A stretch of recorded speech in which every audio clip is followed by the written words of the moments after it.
Morning, lovelies, and welcome to today's session, which is all about mindfulness. And I love this topic. This is something that I have taught for a long time, not just with my clients, but also as a mum.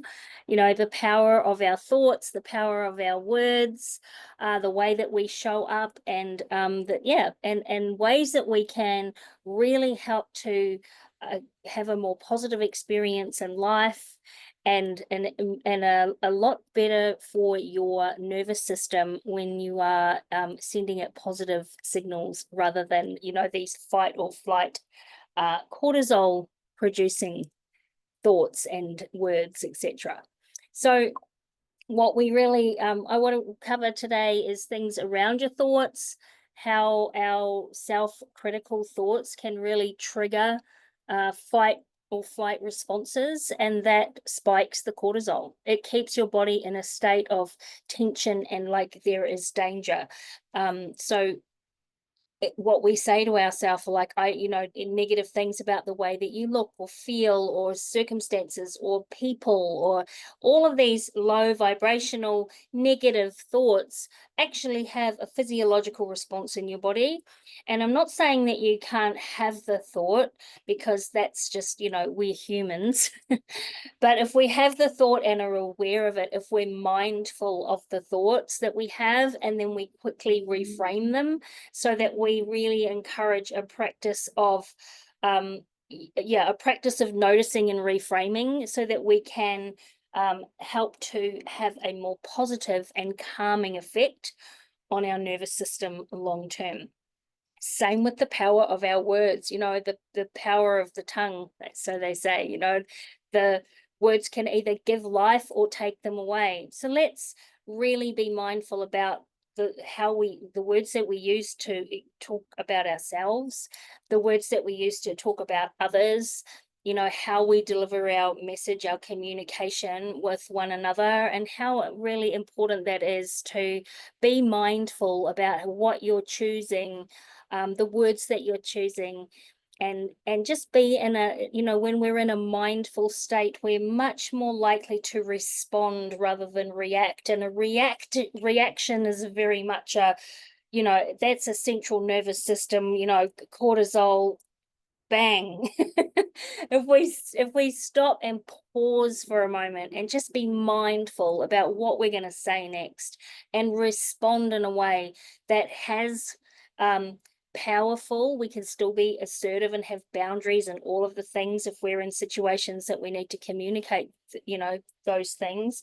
But just be mindful of the way that we're speaking life into others, or how we're getting our message across.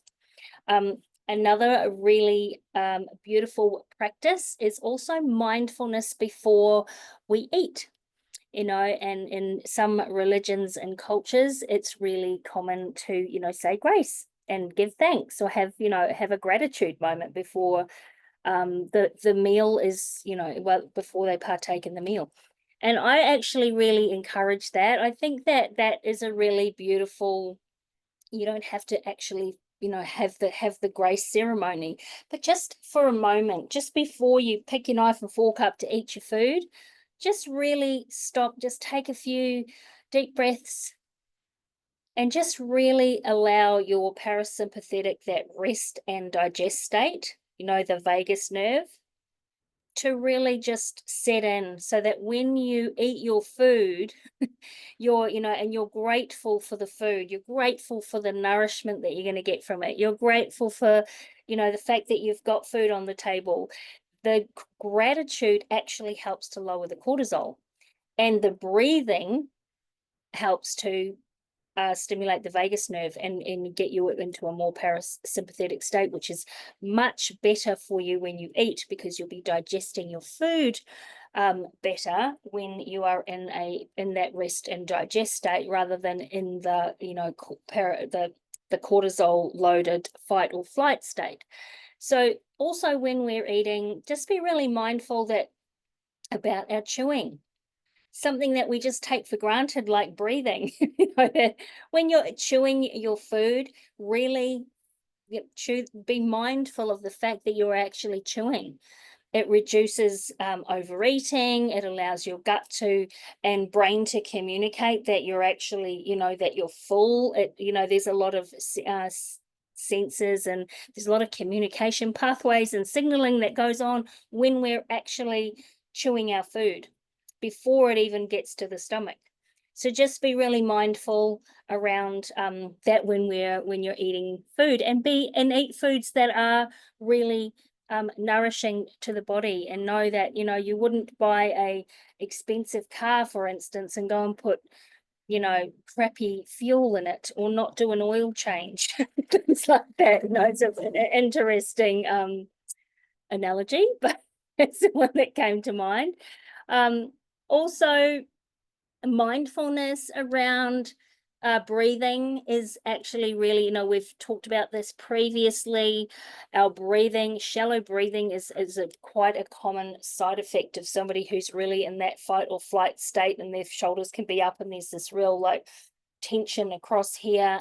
Be really mindful about our breath, because shallow breathing actually it signals stress in the body, while intentional deep breathing is what lowers the cortisol, and it activates the vagus nerve, which we've already spoken about. So practicing these breathing techniques can be, the 4 deep, breath in for 4, hold it, exhale for 8, and then it's on the exhale that we get the vagus nerve stimulation, and then we switch out of fight or flight and into rest and digest. So mindfulness around breathing is really, really important. I absolutely love gratitude as a mindfulness practice. It is one of the things that throughout my life and all kinds of crazy that I've navigated, it is the one thing that helps to bring me back into balance, and bring me back into a grounded, into a more sort of calm and rested space in my mind and in my body. So the gratitude practices do lower the cortisol levels, and they also increase dopamine and serotonin. So it's really, really important, which helps to regulate your mood and your stress levels. And gratitude is a really, really powerful emotion. So I would really encourage, some mindful practices for gratitude would be that you perhaps you like journaling. So you could have a journal and you could write down 3 things every day that you are so grateful for. I know for me, I love going for a beach walk every single morning here on the Gold Coast. And as my feet hit the sand, I immediately, start with my gratitude practices, and I just love that. It just really helps to center me. It was the word I was looking for. Center me and help me feel really, just in so much gratitude and love. And it really, you can't help but smile when you feel grateful. So that's a really beautiful mindful practice with gratitude also, and helping to balance the cortisol and increase the dopamine and serotonin. Movement is another really big one. Mindfulness and our movement. So some people really love yoga. I know Belle does, and stretching and things like that.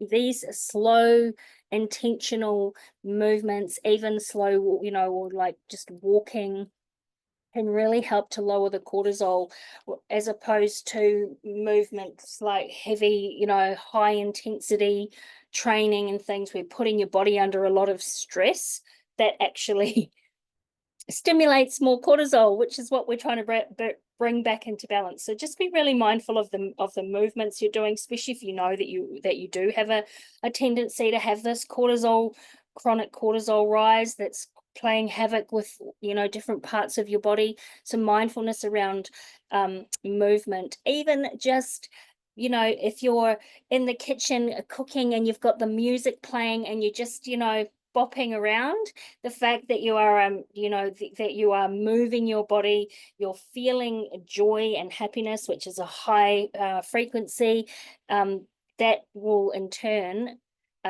help to lower the cortisol. It's really simple. We don't have to we like these things to be simple so that we can implement them and integrate them into our life on a daily basis.